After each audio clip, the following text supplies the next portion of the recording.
Y hablemos sobre la COVID-19 y la situación epidemiológica en el Departamento Central, que es uno de los departamentos que más preocupa al sistema de salud por los casos que se van confirmando y casos graves de la enfermedad que requieren internación. Agradecemos mucho esta comunicación con el doctor Roque Silva. ¿Cómo estás, doctor? Buen día. Buen día, Carolina. Buen día, Juan Carlos. ¿Cómo están? Un placer compartir con usted y con toda la audiencia. Doctor, empecemos por favor hablando acerca de las zonas rojas en el Departamento Central. Si podemos denominar de esa manera los puntos que generan, pero una preocupación excesiva, doctor.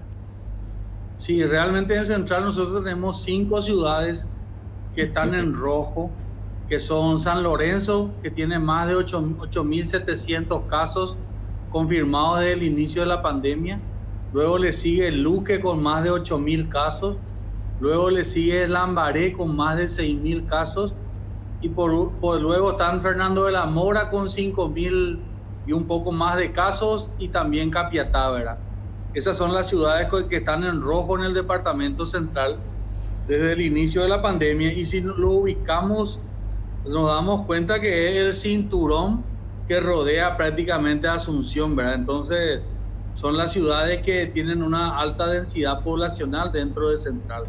Correcto, y se da ese vínculo precisamente con Asunción, porque estas personas que viven en estas ciudades normalmente desarrollan muy probablemente actividades laborales en Asunción. Eso es algo que sabemos que ocurre, por lo tanto genera mucha preocupación.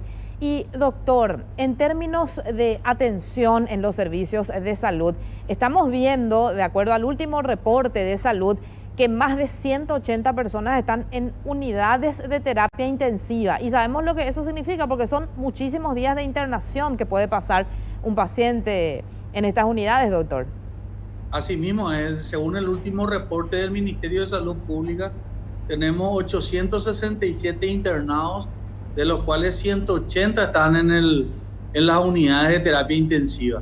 Y realmente hay que entender de que por más que se hayan aumentado las camas en terapia intensiva dentro del sistema de salud pública, hoy esas camas están completamente ocupadas por el hecho de que un paciente con COVID de terapia intensiva en promedio está de 2 a 4 semanas, ¿verdad? En el mejor de los casos, ¿verdad? Es por eso que nosotros hablamos siempre de dar el mensaje de que al COVID no lo vamos a vencer aumentando las camas en terapia intensiva ni en sala común.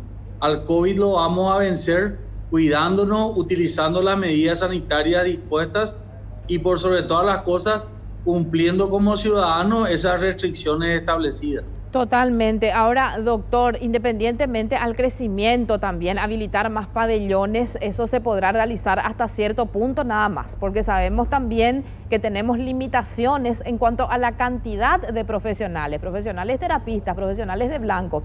Y por otro lado también sabemos que ustedes, de alguna manera, tus colegas están en cuarentena, están afectados también. Ayer nada más informábamos el fallecimiento de 2 médicos muy respetados. Asimismo, nosotros tenemos que entender de que prácticamente en lo que son camas en terapia intensiva, el personal capacitado para esos lugares ya lo tenemos a tope. Hoy ya no tenemos disponibles prácticamente médicos intensivistas para estas camas en terapia intensiva. Es por eso que ya hablamos de cuidarlo de sobremanera y que el sistema sanitario en lo referente a recursos humanos hoy ya tiene lo mejor que puede tener, ¿verdad? Entonces, es por eso que hacemos un llamado a la gente de que realmente se cuide. No está la solución, ya tenemos la posibilidad. A lo mejor tenemos el dinero para poner más camas en terapia intensiva, pero no es solo poner una cama en terapia intensiva, sino hay que poner los especialistas que están capacitados para manejar estas camas. Correcto. Ahora, en cuanto al mensaje, doctor, ¿qué es lo que falta? Porque desde marzo que venimos insistiendo con todas las medidas de protección, hay gente que se cuida, hay gente que no, hay gente que definitivamente no cree en la enfermedad, por lo tanto minimiza absolutamente todo y de esa manera también expone a los demás. ¿Qué es lo que falta para que ese mensaje llegue a la totalidad de la población, doctor, según tu criterio? Particularmente veo yo la fatiga de mucha gente, y esa fatiga de la gente es porque el COVID no lo tocó muy cerca. pero podemos decir con certeza de que el COVID se llevó 2.400, más de 2.400 personas. Y en muchas familias no llevó un solo integrante, llevó 2 o 3 integrantes de esa familia. ¿Y qué es lo que pasa? Que la ciudadanía hay una corriente negacionista, Sí. ¿verdad?, en el cual desconoce la existencia del virus. ¿Pero por qué? Porque no lo ha tocado. Entonces, ¿qué es lo que tenemos que hacer? Insistir con la campaña de educación, y también felicito a la policía por lo que hicieron el fin de semana, porque era lo que se les pedía, de una mayor presencia, mayor control y mayor presencia policial en las calles para hacer cumplir lo que está escrito dentro de ese decreto. Claro, vimos lo que sucedía en el departamento de Caguazú, por ejemplo, con fiestas clandestinas. Ni siquiera hablamos de locales que en su momento estaban habilitados para realizar fiestas, sino que en domicilios privados, doctor, ya habilitan espacios también para realizar estas fiestas. Lo mismo vimos en San Bernardino. Si bien yo sé que tu área, digamos, de acción es el departamento central, me imagino que genera mucha preocupación lo que sucede en Samber, considerando también que tanta gente que vive en Asunción y Central, si tiene la posibilidad de ir a San Bernardino, lo hace cada fin de semana. Hay que entender de sobremanera que al haber un aumento de casos en el departamento central, y el departamento central, los centralinos se trasladan a las diferentes otras regiones, es un peligro para esa gente. Si vos te fijas en los números, y no lo digo yo, lo dicen las estadísticas, San Bernardino en el mes de diciembre nomás duplicó todos los casos que tenía desde el inicio de la pandemia. ¿Qué nos habla? De que hay contagios que se producen en estos eventos clandestinos, porque hoy la gente ya no va tan frecuentemente a una discoteca ni nada de eso. Los encuentros se están haciendo de forma clandestinas en casas particulares. Claro, en quintas, en casas que se alquilan. Así mismo, es por eso que hay que cuidarnos de sobremanera. Doctor, una pregunta respecto a lo que se anunció ahora, los controles de las personas que llegarán del exterior. Esto no es solamente para los que lleguen de Brasil, ¿verdad? Esos controles van a ser para todos los que ingresan al Paraguay, ¿verdad? Se les va a pedir el hisopado negativo 72 horas antes, o en su defecto, si son paraguayos o extranjeros residentes en el país, tienen tiempo hasta 24 horas desde el ingreso al país para presentar su hisopado, ¿verdad? Y hacer un llamado de conciencia realmente, ¿verdad? Porque en Brasil nosotros hemos emitido un boletín desde el Ministerio de Salud Pública recomendando a la gente que no viaje al Brasil por el hecho de que ellos tienen esta cepa británica que es altamente contagiosa, y la situación en Brasil no está para nada bien. Sí, a ver, ¿dónde tienen que presentar el resultado del hisopado que se hayan realizado?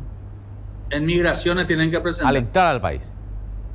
Ahora, ¿hay capacidad para determinar qué cepa es la que porta un diagnosticado, alguien que dio positivo? Esta es la cepa británica, por ejemplo. No, nosotros no tenemos esa capacidad actualmente. No tenemos esa capacidad para hacerlo. Se pretende investigar esas cepas, pero creo que faltaba algunas que otras cosas para poder determinar qué tipo de cepa es la que circula. Es decir, que podría estar en circulación la cepa, no sé, llamémosle cepa británica por una generalidad, ¿verdad? Podría estar circulando y no lo detectaremos. Así mismo, actualmente no estamos haciendo eso, y te quiero complicar un poco más el panorama. A ver. En Japón ya han detectado una cepa brasilera, ¿verdad?, que es diferente a la que corre en Europa y a la que corre en Sudáfrica. ¿Por qué se le llama cepa brasileña? Porque se encontró en personas que viajaron del Brasil. De Brasil a Japón. De Brasil a Japón. Ajá. ¿Y qué características tiene? ¿Es más contagioso, es más virulento? Todo lo que coinciden es que el virus pues tiene un proceso en el cual ellos, para subsistir, van mutando, producen mutaciones, ¿verdad? Entonces, lo que más tienen en común es que cada vez se hacen más contagiosas. No tenemos reportes ni literatura que hable de que sean más, que lleven más a la internación ni a la mortalidad. A ver, una pequeña clase de biología, doctor. muta un virus. Cuando muta, porque creo que decían unas cuantas veces, por mes incluso pueden notarse algunas mutaciones, ¿eso ya constituye una nueva cepa? ¿O cuándo se forma una nueva cepa? ¿Cuándo se considera una nueva cepa? Ahí ya constituye una nueva cepa porque utiliza diferentes mecanismos para subsistir, ¿verdad? Los virus, ese es su particularidad, de que para subsistir ellos deben ir mutando necesariamente, ¿verdad? Si nosotros hiciéramos un estudio a nivel sudamericano, europeo, nos encontraríamos con mucha cantidad de cepas por el hecho de que ellos deben mutar para sobrevivir dentro del ambiente. Es decir que, no sé ni si hablar de ni cepa brasileña ni cepa británica nomás. Hoy día habría cientos, si no miles de cepas, entonces con la gran variabilidad que tienen los virus.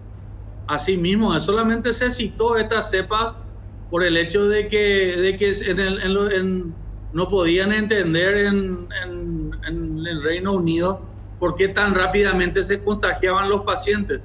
Entonces ahí investigando se dieron cuenta de que esta cepa era más contagiosa que las demás. Y en Brasil ese virus, esa cepa brasileña que menciona, doctor, ¿qué tan extendida estaría? Y básicamente lo que tenemos es el informe que leímos del Japón, ¿verdad? No tenemos reportes en otros países de esa cepa, ¿verdad? Eso ocurrió hace 2 o 3 días nomás, Juan Carlos. Sí. Yo creo que con el correr de los días vamos a ir viendo cómo se va desenvolviendo esa cepa, ¿verdad? La que actualmente la que tenemos bien estudiada es la cepa europea, o sea, la cepa británica, en el cual sí sabemos su alta contagiosidad. Ahora, doctor, con relación a esta estrategia del albergue, porque se habla de eso también, ¿usted está de acuerdo con implementar nuevamente esa estrategia para aquellos que llegan a nuestro país?